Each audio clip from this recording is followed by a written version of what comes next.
lunchtime you prepare a sandwich, green eggs and ham. And for dinner you're smoking pot roast, cranberries from a can. So when it's time for the dessert, I'm a happy man. I ain't got no time for family, I ain't got no time for blood, I ain't got no time for supper, all I do is run. Got no time for church on Sunday, I ain't got no time for God, I ain't got no time for no one, all I do is run. In the winter you put your socks on under the linen. In the springtime the days get longer, even when you sleep in. In the summer you're on the shoreline, salty sun-kissed skin. In the autumn like leaves you're falling in my arms for the wind. I ain't got no time for loving, I ain't got no time for fun, I ain't got no time for nothing, all I do is run. I ain't got no time for romance, I ain't got no time for love, I ain't got no time for nothing, all I do is run. All I do is run. All I do is, all I do is, all I do is run.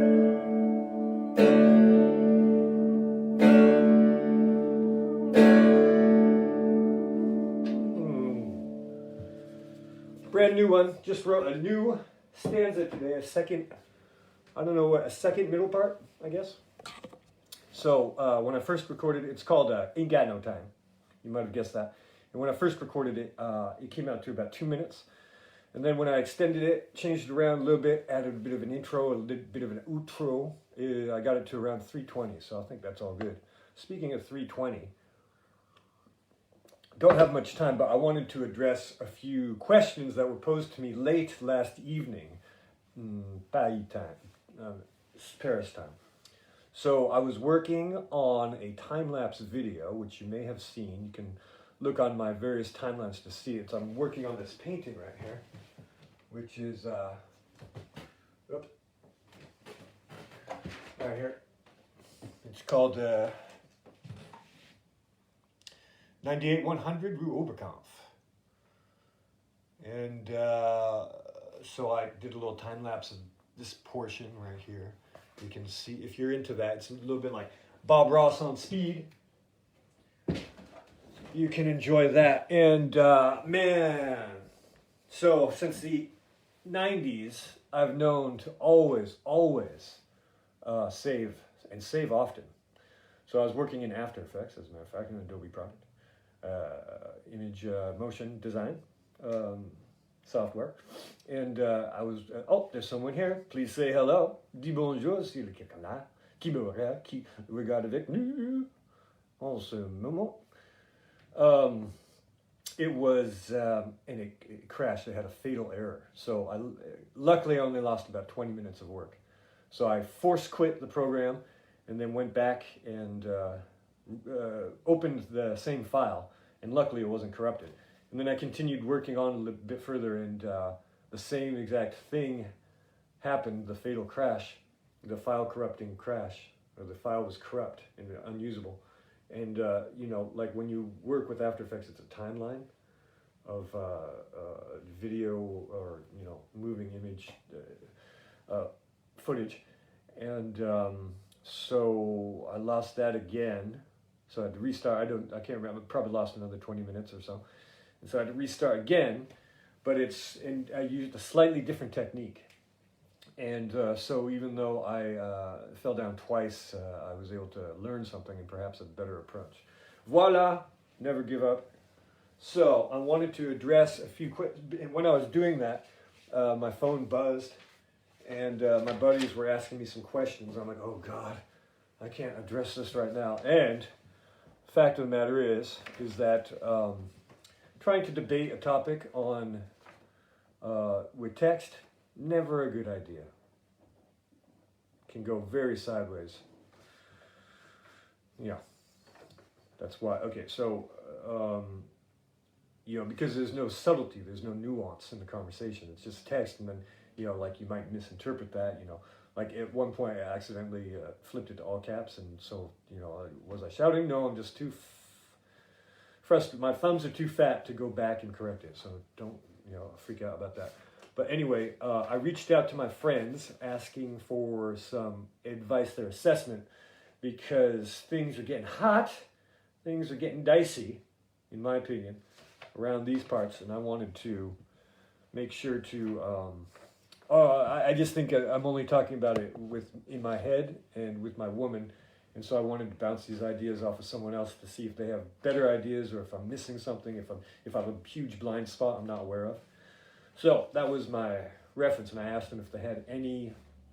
I had 3 of my closest friends, and I asked them if they had any contacts in a free state in the U.S. Because here things are just getting crazy with this sanitary totalitarianism, in my opinion. So they asked a couple of questions. So maybe I'll address the questions first and then talk about the pluses and minuses. I made a little pro and con sheet regarding 2 topics, which are related. And I don't have much time, and I'm really sorry about that. I only got 6 minutes left. I can't upload on YouTube more than 15 minutes at a time. So be sure to like, subscribe, smash that button, share it with all your friends. Set me up with some sort of promotion situation. Don't know, fleshlight type thing, And so my one friend asked, what's wrong with a face diaper? And because of all this madness, all this censorship going on now, we have to replace words. We can't say the word or else we're going to be censored. And it's why. Why is discussion being censored? Anyhow, that's an aside, but there's so many facets of this topic. So what's wrong with wearing a face diaper? Now, I don't think that's what's wrong. I mean, there are some things that could be perceived as wrong with wearing a face diaper. But there's some good things about wearing a face diaper as well. So what's wrong with wearing a face diaper? Well, now here in France, it's obligatory to wear one outside. And there has never, ever been any evidence, not to mention proof, of transmission outside, in the open air. It has to do with concentration, and so it never has time to build up to that critical mass. And so wearing a face diaper outside is a purely theatrical masquerade. It serves no other purpose than to exert control and fear, as a matter of fact. And, force compliance. And it's under the penalty of, financial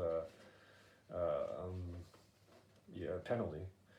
So, as you know, the face diapers, I'm not going to get through this, God damn it. As you know, the face diapers, so we'll have to, I'll leave the other one for tomorrow. So, face diaper was devised to prevent the attending physician or dentist from coughing or spitting or drooling or sweating into the face or a wound of their patient. Okay, we can all agree with that, right? Okay, so that's cool. And they weren't really these, flimsy paper diapers. They aren't really paper-like diapers. They're actually plastic. Paper plastic. So, they aren't devised for this sort of sanitary emergency. Okay, the most generous estimation of their effectiveness is 20%. That's the most generous, It's probably far less than that. I mean, it's most likely far less than that. But, so that means that instead of standing 2 meters apart, you can stand 1 meter and 60 centimeters from your interlocutor. Let's see. Okay, so beforehand, there was a big mental health problem in the world. A lot of people on anxiolytics, and they're doing sort of SSRI uptake inhibitors, etc., and so forth like that. So, if you're wearing a diaper outside, it might give you a sense of being hidden, that you can be invisible. Okay, so that's one reason. I mean, good or bad, I don't know. There's fear. There are people who are definitely terrified of this situation. even if they're not in the demographic. And we know exactly what the demographic is by now. You know, people of a certain age, people of a certain weight, people of a certain vitamin D deficiency, voila quoi. Okay, conformity is part of it, and that is kind of scary. I find that scary, okay? So you're wearing a mask and you just, shit, I said it! You're wearing a diaper and you just don't want to, stick out like a sore thumb, so you do it yourself as well for no good reason, for no reason, really, just to conform. And that, my opinion about this whole thing, and there's, with all this evidence that's coming out, that's been leaking out all over the time, I mean, just, there's something sinister behind this. It's sort of like never let a good crisis go to waste. I mean, there's just the incongruities of the measures and so forth. It just, there's something going on here. And another one to be a virtue signal. So you can wear a diaper to signal that you are a virtuous person, that you are indeed saving grandma, that you are indeed on team righteous, and voila. And so that's either a good thing or a bad thing, depending on where you're coming from. And the last one, I was talking with our daughter, and she said, "Oh, there's someone there. Say hello." And she said that it was for warmth. So they're good for warmth. So that's a good thing. It's also when you wear them in your small town, or you're, not a metropolitan center like Paris. It signals that you're friendly, kind, considerate. It's a gesture more than anything else. And I just think because it makes no sense to wear it in the open air. I mean, zero.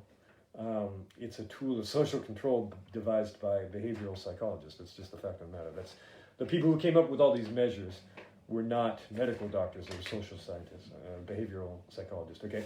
And then I had another question from another friend of mine. He says, "Why not come back to where you're from, which is not a free state? And why do I want to go to a free state? It's because this is, I just can't handle it anymore.